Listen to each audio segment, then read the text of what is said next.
I was standing in my driveway, coffee in hand, watching the sunrise over Phoenix when I saw Linda Pemberton marching toward me with a clipboard and 3 other board members trailing behind her like obedient ducklings. It was 7 in the morning on a Saturday, and I already knew this was going to be bad. "Blake Quincy, we need to talk," Linda announced, her voice sharp enough to cut glass. She wore a pastel pink blazer that screamed middle management and a pearl necklace that probably cost more than my monthly mortgage payment. Her blonde bob was perfectly styled, not a hair out of place despite the Arizona heat, already climbing toward 90 degrees. I took a slow sip of my coffee. "Good morning to you too, Linda. The HOA board has made a decision regarding the parking lot adjacent to your property," she said, adjusting her rhinestone-studded glasses. "As of next month, it will be designated as community overflow parking. We'll be installing new signage and repainting the lines." I nearly choked on my coffee. "Excuse me, it's been voted on and approved," she continued, flipping through papers on her clipboard. "The motion passed 4-1 at last Tuesday's meeting. You would have known if you'd attended." "That's my parking lot, Linda. I own it." She gave me that patronizing smile I'd come to despise over the past 2 years since she'd been elected HOA president. "I'm afraid you're mistaken, Blake. That lot falls within the community boundaries.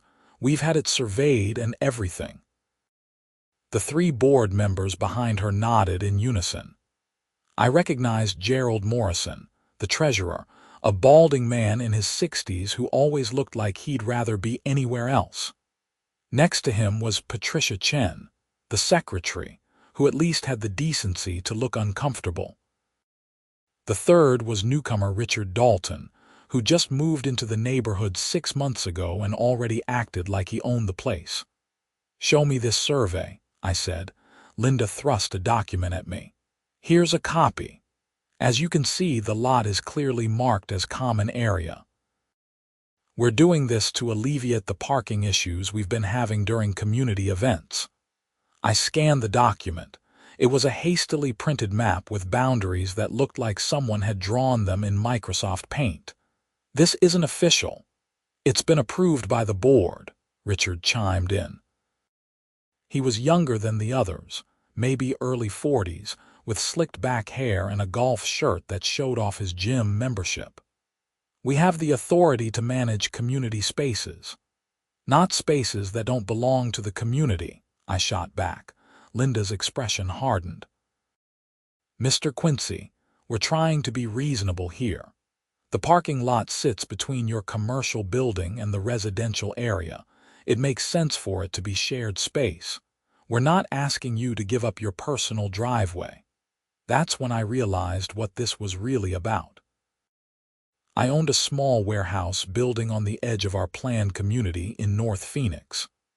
When I bought the property 3 years ago, it came with a half-acre paved lot that I used for my construction supply business.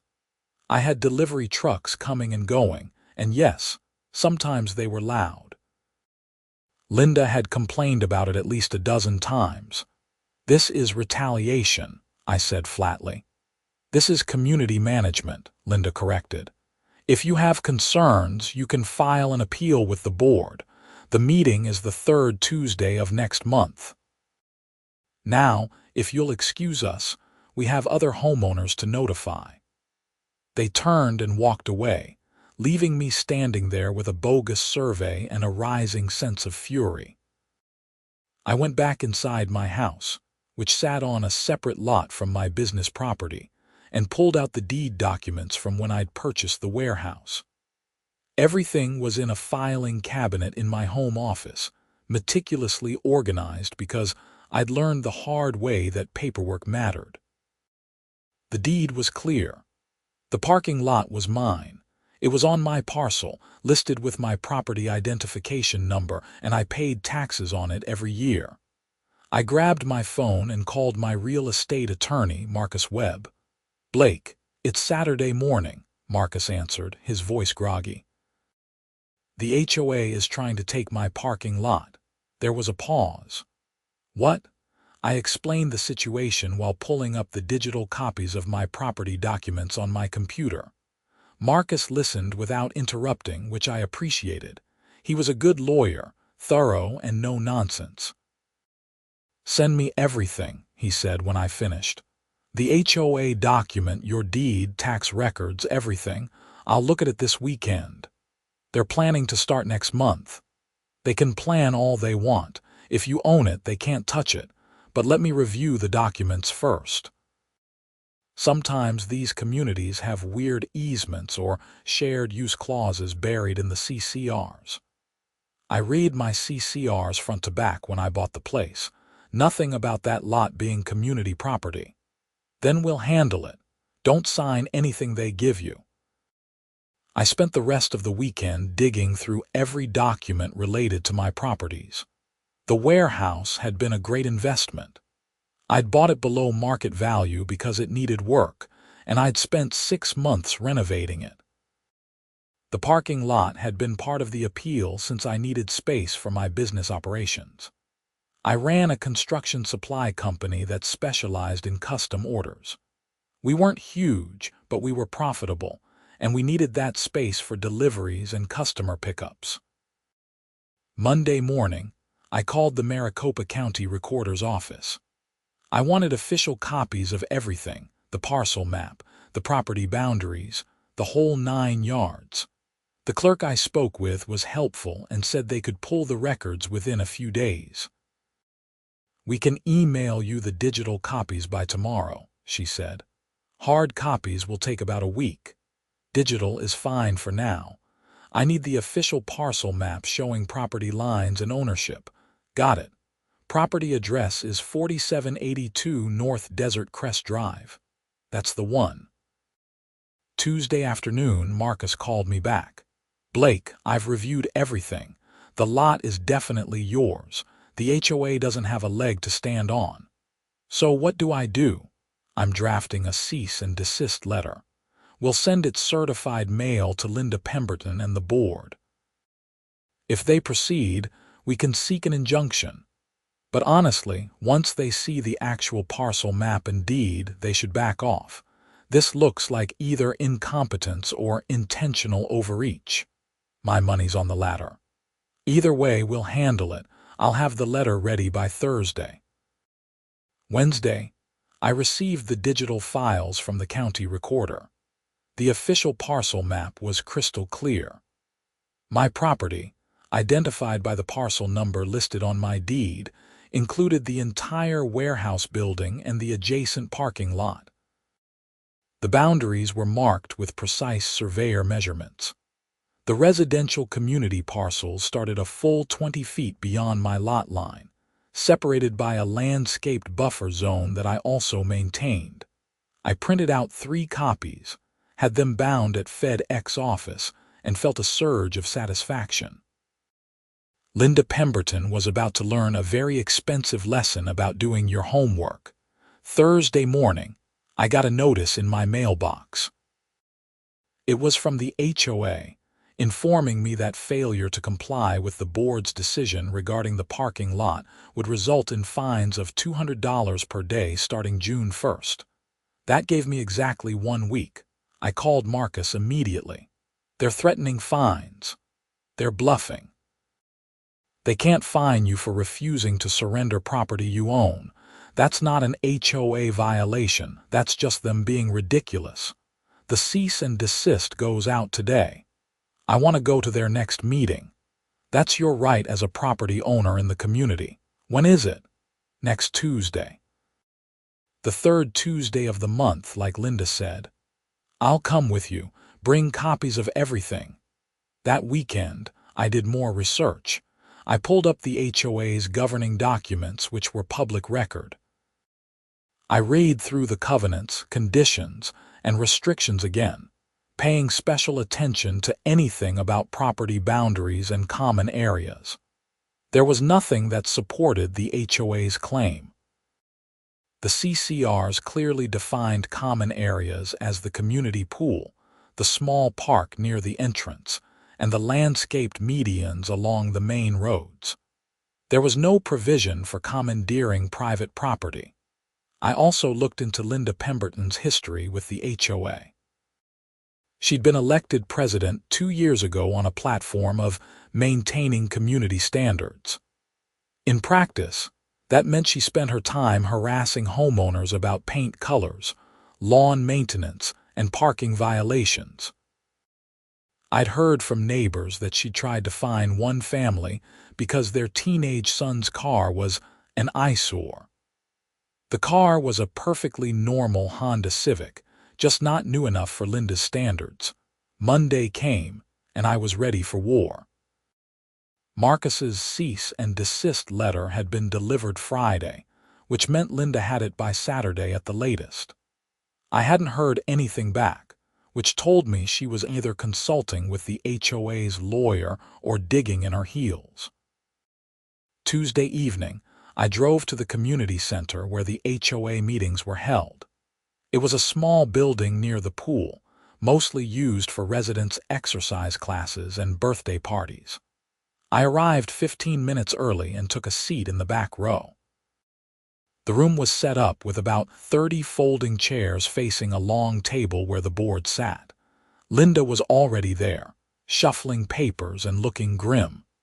Marcus arrived a few minutes later, carrying a leather briefcase and wearing a suit that announced he meant business. "Ready?" he asked, sitting down next to me. "More than ready."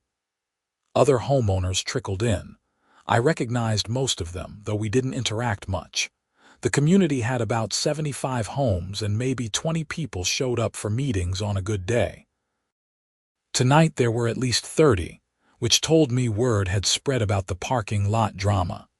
At 7 sharp, Linda called the meeting to order. She went through the standard opening items, approving the minutes from last month, reviewing the treasurer's report, and discussing upcoming community events. Gerald Morrison reported that the HOA had $42,000 in reserves, which seemed healthy enough. Then came new business. "As most of you know," Linda began, her voice taking on that officious tone, "the board has been working on solutions for our parking overflow issues during community events. We've identified the lot adjacent to the warehouse property on Desert Crest Drive as an ideal location for overflow parking. The board has voted to designate this lot as community space effective June 1st. A few people nodded. Some looked confused. I raised my hand. "Point of order." Linda's jaw tightened. "Yes, Mr. Quincy, that lot isn't community property." "It's my property and I have the documentation to prove it." "The board has surveyed the boundaries and determined otherwise," Linda said dismissively. "We've been through this." Marcus stood up. "Mrs. Pemberton, my name is Marcus Webb and I'm Mr. Quincy's attorney. I'd like to present evidence to the board that clearly shows the parking lot in question is private property owned by my client." Linda looked like she'd swallowed a lemon. "This isn't a courtroom, Mr. Webb." "No, but it is a meeting where the board is discussing taking action regarding my client's property. I think the board would want to see the relevant documents before proceeding, unless you're comfortable with the liability of attempting to seize private property." That got everyone's attention. Patricia Chen leaned over and whispered something to Linda. Richard Dalton crossed his arms, his expression hostile. "Fine," Linda said. "You have 5 minutes." Marcus walked to the front and placed a document packet on the table in front of each board member. Then he handed out copies to the audience. I watched as people flipped through the pages, studying the parcel map and deed. "What you're looking at is the official parcel map from the Maricopa County Recorder's Office," Marcus explained. "As you can see, parcel number 217-48-392, which includes the warehouse and parking lot, is owned entirely by Blake Quincy. The property boundaries are clearly marked. The residential community parcels begin 20 feet east of the parking lot boundary. There is no shared ownership, no easement, and no provision in the HOA's governing documents that would give the board authority over this property. Linda was flipping through her copy, her face reddening. Our surveyor said, "Who is your surveyor?" Marcus interrupted. "What firm? What are their credentials?" Because the county recorder's office maintains official records based on professional surveys conducted at the time properties are subdivided and sold. Those surveys are backed by title insurance and legal documentation. Unless your surveyor has identified an error in the county's records, which would be extraordinary, their opinion doesn't override official property records. Gerald Morrison cleared his throat. "Linda, where did we get our survey information?" "Richard found someone to look at it," Linda said, glancing at Richard. All eyes turned to Richard Dalton. He shifted uncomfortably. "I know a guy who does property assessment work. He looked at the satellite view and the community plot plan." "Satellite view," Marcus repeated. So there was no actual professional survey. No boots on the ground measurement, no review of deed documents, nothing. Richard's silence was answer enough. A woman in the third row raised her hand. "So the board voted to take over private property based on Google Maps." Nervous laughter rippled through the audience. Linda looked furious. "We were acting in good faith to address a community need." "Good faith doesn't override property law," Marcus said. "Mrs. Pemberton, the board needs to rescind this vote immediately and issue a written apology to my client. The letter threatening fines is legally baseless and constitutes harassment. If the board proceeds with any action against Mr. Quincy's property, he will seek an injunction, and the HOA will be liable for his legal fees." Linda stood up, her hands shaking. "This meeting is adjourned." "We haven't voted on anything," Gerald Morrison protested. "I said adjourned," Linda snapped, gathering her papers and storming out. The room erupted in conversation. People were standing up, forming small groups, voices rising. Patricia Chen looked mortified. Gerald Morrison was rubbing his temples. Richard Dalton slunk out a side door. Marcus and I stayed seated while the chaos unfolded. Several homeowners came up to thank me for bringing the documentation. One elderly man named Frank Sullivan shook my hand vigorously. "She's been trying to find me for my mailbox being the wrong shade of black," Frank said. "Black? There's apparently 47 shades and mine's the wrong one. Good for you standing up to her." Another neighbor, a young woman named Jenna Rodriguez, approached looking worried. "Is the HOA going to get sued? Our dues are already high enough." "Not if they drop this," I assured her. "I just want to be left alone to run my business." Marcus and I left around 8:30. In the parking lot, he turned to me with a satisfied expression. "That went better than expected." "You think they'll back off?" Linda Pemberton strikes me as someone who doesn't like being wrong. But the rest of the board saw how bad this makes them look. "I'd bet money we'll hear from their attorney within 48 hours trying to quietly resolve this." He was half right. Thursday morning, I received a call from a lawyer named Dennis Kowalski, who represented the HOA. He was polite, professional, and clearly trying to do damage control. "Mr. Quincy, I've reviewed the documents presented at Tuesday's meeting. It's clear there was a misunderstanding regarding the property boundaries. The board is prepared to rescind the vote and withdraw the fine notice. That's a start. We'd also like to propose a compromise. Would you be willing to allow community parking in your lot during major events, perhaps 4 or 5 times per year, in exchange for a modest fee paid by the HOA?" "No." There was a pause. "May I ask why?" "Because I run a business from that property. I have trucks making deliveries, customers picking up orders, and employees parking there. I can't have my lot blocked by someone attending a pool party. It's not personal, it's practical." "I understand." Then we'll simply rescind the vote. I'll send you written confirmation by end of business today. I also want a written apology from the board, sent to every homeowner in the community, explaining what happened and confirming that they overstepped their authority. Another pause. That's going to be difficult to get approved. Then let's go to court. Discovery should be interesting. I'd love to see the email trail where Linda Pemberton decided to target my property because she doesn't like having a commercial business near her house. Let me talk to my clients. He called back 3 hours later. The board has agreed to send a letter. It will go out next week with the monthly newsletter. I want to approve the wording before it's sent. Mr. Quincy, I'm not negotiating.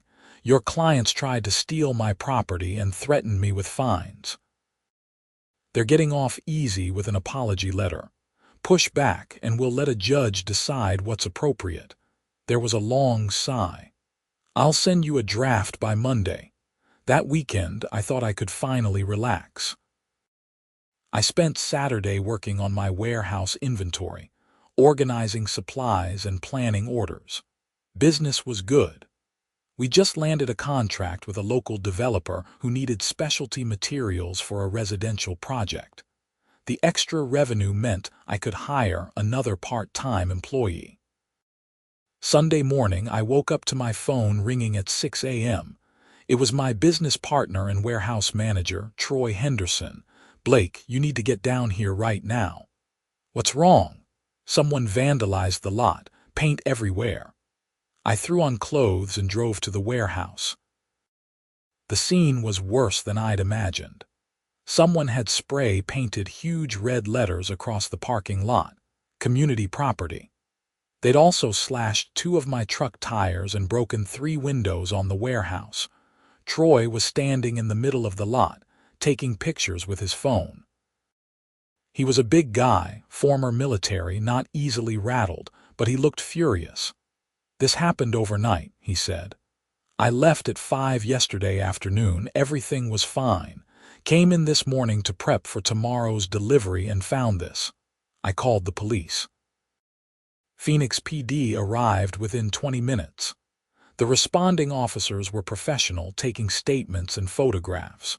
One of them, Officer Martinez, walked the perimeter of the lot with me. "Any idea who might have done this?" she asked. "Yeah, I've got a pretty good idea." I explained the situation with the HOA. Officer Martinez took notes, her expression neutral but attentive. "We can file a report for vandalism and property damage. Do you have security cameras?" "Not yet. I've been meaning to install them." "Might want to bump that up your priority list." "In the meantime, we'll increase patrols in the area. If you can get footage from any neighbors or businesses nearby, that would help." The officers left, and Troy and I spent the morning cleaning up. The paint was going to be a nightmare. The parking lot would need to be repainted entirely. The windows and tires were expensive but replaceable. I called my insurance company and started the claims process. Monday morning, I sent Marcus photos of the damage. He called me within minutes. "File a police report." "Yesterday." "Good. Forward that to me." We're sending another letter to the HOA, putting them on notice that any further harassment or property damage will result in immediate legal action. Even if we can't prove who did it, the timing is awfully convenient. You think it was Linda? I think someone associated with the HOA decided to send a message. Whether it's Linda directly or someone acting on her behalf, the board needs to understand they could be liable. Tuesday afternoon, I was at the warehouse meeting with a glass repair company when a Phoenix PD detective showed up. Detective Sarah Brennan was in her 40s, with short gray hair and sharp eyes that missed nothing. "Mr. Quincy, I'm following up on the vandalism report. Do you have a few minutes?" We sat in my small office, a converted corner of the warehouse with a desk, filing cabinet, and a window overlooking the lot. I offered her coffee, which she declined. "I've been reviewing your case," she said. The officers who responded mentioned an ongoing dispute with your HOA. Can you walk me through that? I explained everything, from Linda's initial confrontation to the meeting at the community center to the damage that followed. Detective Brennan took notes, occasionally asking clarifying questions. You still have the HOA documents threatening fines? Every single one, plus emails, copies of the board meeting minutes, all of it. I'd like copies of everything. We're treating this as potential felony vandalism given the extent of the damage. The value exceeds $5,000, correct? Between the windows, tires, and lot repainting, we're looking at around $8,000. That bumps it to a higher classification. I'm also interested in the harassment angle. If we can establish a pattern of targeting by the HOA, it strengthens the case. She gave me her email, and I sent her everything I had. The paper trail was extensive. Linda had been sending me violation notices for months over trivial things. My delivery truck parked overnight, a palm frond that fell in the common area near my property line, even the color of my warehouse door, which she claimed didn't match community standards, even though it wasn't part of the residential section. Wednesday, the draft apology letter arrived from Dennis Kowalski. It was weak, full of corporate language about misunderstandings and clerical errors. Nothing about overstepping authority or attempting to seize private property. I called Marcus. This won't work. Send me the draft. I'll mark it up and send it back. By Thursday, we'd gone through 3 revisions. The final version, which Dennis reluctantly agreed to, read: The Board of Directors of Desert Crest Community Association acknowledges that it acted beyond its authority in attempting to designate the parking lot at 4782 North Desert Crest Drive as community property. This lot is privately owned by Blake Quincy, as confirmed by official Maricopa County property records. The board's vote to take control of this property was made in error and has been rescinded. The board apologizes to Mr. Quincy for this mistake and any inconvenience caused. Property owners are reminded that HOA authority extends only to common areas as defined in the community's governing documents. It wasn't perfect, but it was public and on record. The letter went out Friday with the June newsletter, delivered to every home in the community. Friday afternoon, I was back at the warehouse installing security cameras. I'd bought a professional system with 8 high-definition cameras covering every angle of the lot and building. Troy was helping me run the cables when my phone rang. Unknown number. Blake Quincy. Mr. Quincy, this is Patricia Chen from the HOA board. I want to apologize personally for what happened. I voted for the parking lot designation because Linda presented it as solving a community problem. I didn't realize there was any question about ownership. I should have done my due diligence. I appreciate that, Patricia. I also want you to know that I've submitted my resignation from the board. I can't be part of an organization that operates this way. Several other homeowners are calling for Linda to step down as well. Is she going to? I doubt it. She's convinced she did nothing wrong, but there's a petition circulating to hold a special election and remove her. I don't know if it'll succeed, but people are angry. What about Richard Dalton? He's trying to distance himself from the whole thing, claiming he was just doing what Linda asked. After we hung up, I felt a mix of vindication and exhaustion. I just wanted to run my business in peace. Instead, I'd spent weeks fighting a petty tyrant with a clipboard and too much time on our hands. The cameras were installed by evening. I showed Troy how to access the system remotely. If anything else happens, we'll have it on video. Think they're dumb enough to try again, after this week. I wouldn't put anything past them. The weekend was blessedly quiet. I caught up on paperwork, Spent time with my girlfriend, Monica Fletcher, and tried to pretend the past month hadn't happened. Monica was a teacher at a local elementary school, practical and level-headed, everything Linda Pemberton wasn't.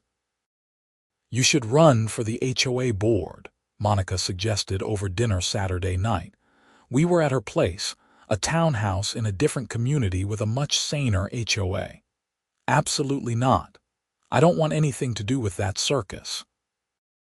"But if you were on the board, you could make sure this doesn't happen to anyone else. Or I could just keep my head down and hope Linda gets voted out." Monday morning brought a new development. Detective Brennan called with an update. "We've made progress on your case." A neighbor's doorbell camera caught footage of a vehicle driving past your warehouse around 3 a.m. the morning of the vandalism. "We've identified the vehicle as a 2019 silver Toyota Camry registered to Richard Dalton." "You're kidding." "We've brought him in for questioning. He's lawyered up, but we have enough for a search warrant. If we find evidence linking him to the vandalism, spray paint cans, clothing with paint residue, he'll be charged." "What about Linda Pemberton?" "That's where it gets interesting. We pulled Mr. Dalton's phone records. There were multiple calls between him and Mrs. Pemberton in the days before the vandalism. Long calls, 20 to 30 minutes. Could be innocent, but combined with the other evidence, it suggests coordination." "Can you charge her too?" "We're building a case." Conspiracy to commit vandalism, possibly harassment charges. It's going to take time, but we're treating this seriously. Tuesday afternoon, Marcus called with his own news. "Blake, I just got off the phone with Dennis Kowalski. The HOA wants to settle." "Settle what?" "They already rescinded the vote and sent the apology. They're worried about the criminal investigation. If board members get charged, it opens the HOA up to massive liability. They want to pay for all your damages, legal fees, and throw in an additional $20,000 as a nuisance settlement." $20,000. They're scared. If this goes to civil court, you could argue intentional infliction of emotional distress, harassment, abuse of authority. A jury might award you a lot more, and the HOA knows it. They're trying to contain the damage. What do you recommend? Take the money. You've made your point. They've been publicly embarrassed. Their president is facing possible criminal charges, and you'll be fully compensated. Continuing to push could drag this out for years. I thought about it. The pragmatic side of me knew Marcus was right. But the angry side wanted to see Linda Pemberton face consequences. Let me think about it. Wednesday morning, I got a call from Frank Sullivan, the neighbor with the wrong shade of black mailbox. "Blake, I don't know if you've heard, but there's a special meeting tonight. Vote to remove Linda as president. Thought you'd want to know." I hadn't heard, but I wasn't surprised. I drove to the community center that evening out of curiosity. The parking lot was packed. Every seat inside was filled with people standing along the walls. The tension was thick. Gerald Morrison was running the meeting in Linda's absence. She was apparently refusing to attend, claiming the special election was illegitimate. But the HOA's bylaws were clear. With signatures from 30% of homeowners, a special election could be called. The vote wasn't even close. 72% voted to remove Linda Pemberton as president. There were cheers when Gerald announced the results. Richard Dalton had already resigned from the board. His letter read aloud with barely concealed contempt by Patricia Chen, who'd apparently been convinced to stay on until the transition was complete. Frank Sullivan was elected as the new president. He immediately made a motion to hire an independent management company to review the HOA's practices and recommend reforms. It passed unanimously. As people filed out, Frank found me near the door. "Blake, on behalf of the board, I want to apologize again for what you went through. We're going to do better." "I appreciate that, Frank. Just let me run my business and we'll be fine. Thursday, I accepted the HOA's settlement offer. Marcus negotiated it up to $25,000 plus all damages and legal fees. The total came to around $38,000. The check arrived the following week via certified mail. The criminal case took longer. In early July, Detective Brennan called to inform me that Richard Dalton had been charged with felony vandalism and criminal damage. The search warrant had turned up spray paint cans matching the paint on my lot, along with text messages between him and Linda discussing teaching me a lesson.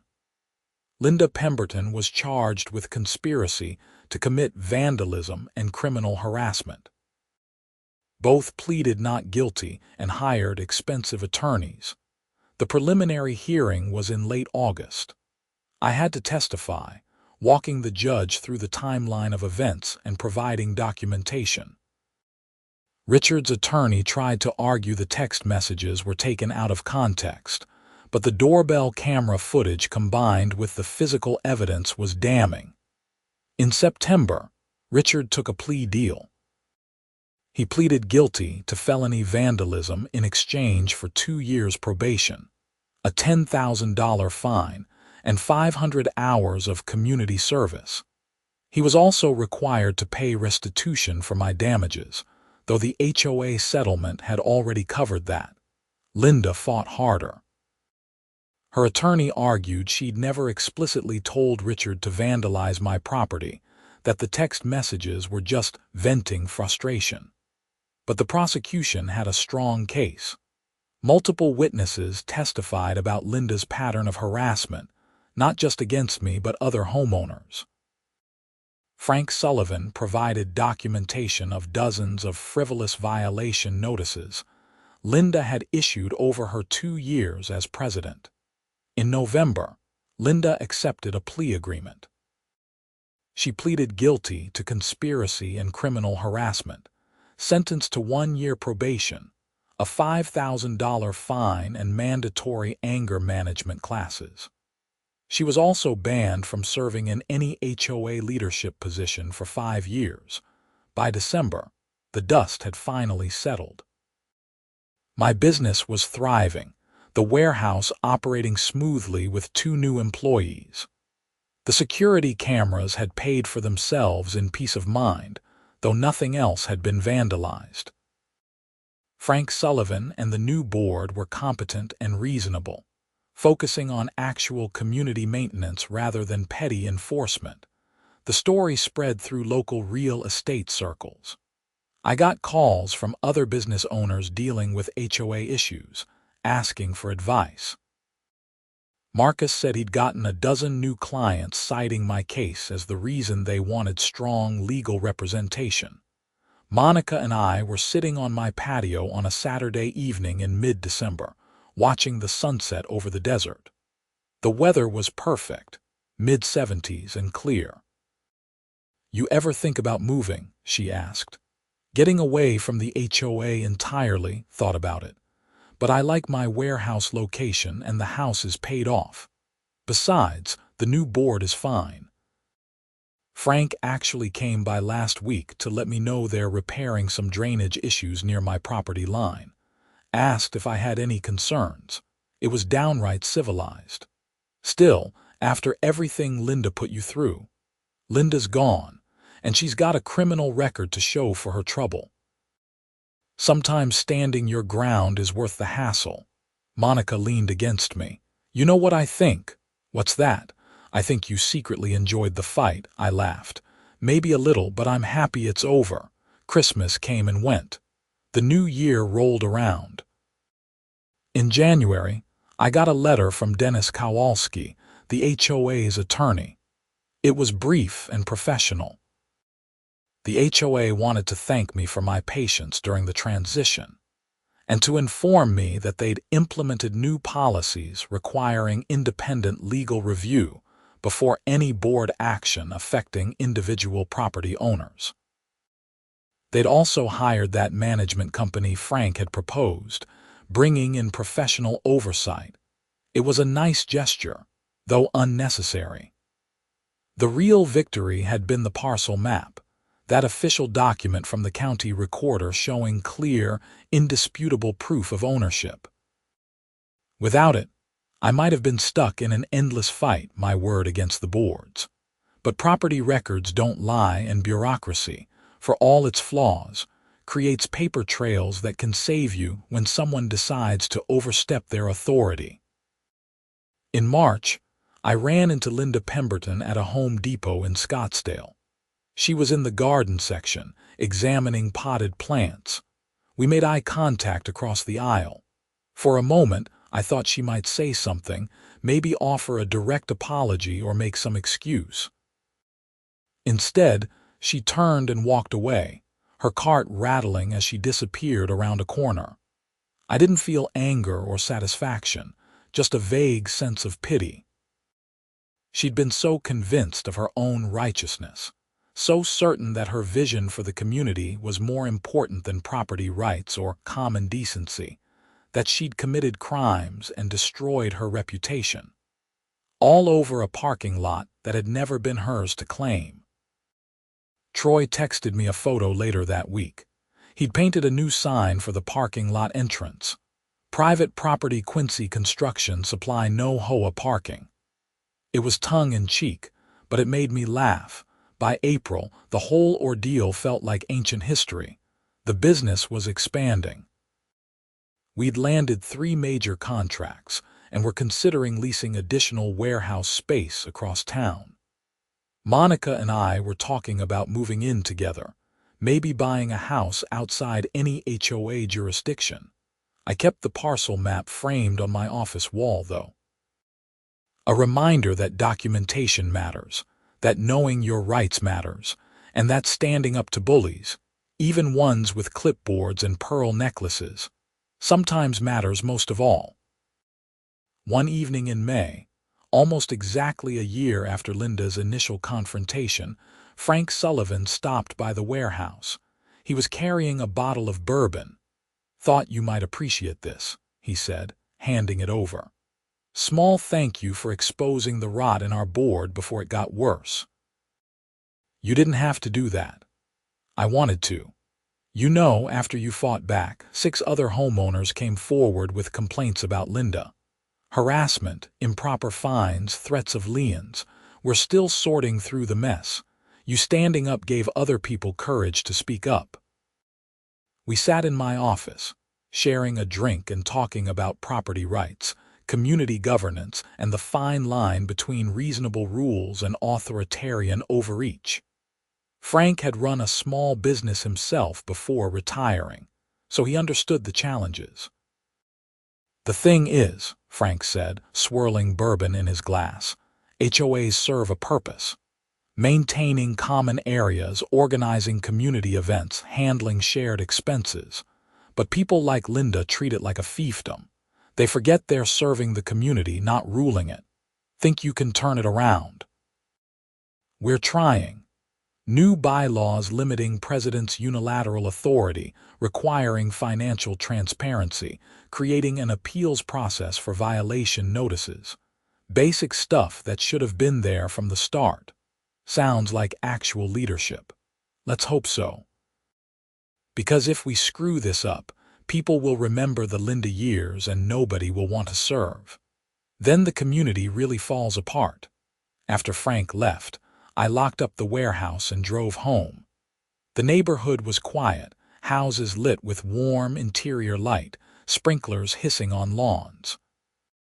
It looked peaceful, almost idyllic, the American dream of home ownership and community living. But I'd learned that dreams require maintenance, that communities need engaged, rational people willing to do boring administrative work. They also need people willing to push back when authority gets abused, to pull out the parcel maps and deed documents and say, "No, you're wrong, and here's proof." I'd never planned to be that person. I just wanted to run my business and live my life. But sometimes circumstances demand action, and sometimes a parking lot becomes the hill you're willing to defend. The final piece of closure came in June, more than a year after the whole mess started. Detective Brennan called to let me know the case was officially closed. Both Richard and Linda had completed their first months of probation without incident, and the case files were being archived. "Thought you'd want to know," she said. "And between you and me, cases like yours make the job worthwhile. Standing up to bullies, defending property rights, it matters." "Thanks, Detective, for taking it seriously." "That's the job. Take care, Mr. Quincy. Monica and I bought a house that summer. Not in Desert Crest, not in any planned community, but a standalone property on 3 acres outside Cave Creek. No HOA, no community rules, just us in the desert and complete control over our own land. We had a survey done during escrow, establishing clear boundary markers. The parcel map sat in our safe deposit box, official and unambiguous. The warehouse continued operating in Desert Crest. Frank and the new board were professional and respectful. We had no issues. I even donated materials for a community playground they built, a gesture of goodwill and proof that businesses and HOAs could coexist when mutual respect existed. Sometimes I'd drive past the lot where Linda had made her stand, where she tried to claim ownership through sheer force of will and a bogus survey. The paint had long been replaced, the windows fixed, the security cameras watching silently. It looked like any other commercial parking lot, unremarkable and utilitarian, but it represented something larger to me now. It represented the importance of knowing your rights, keeping good records, and refusing to be intimidated by people who mistake authority for power.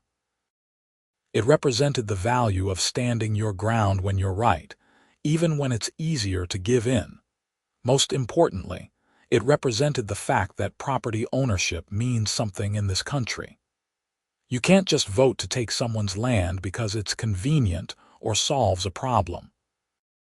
There are rules, laws, documented boundaries, and when those are on your side, no HOA board in the world can override them.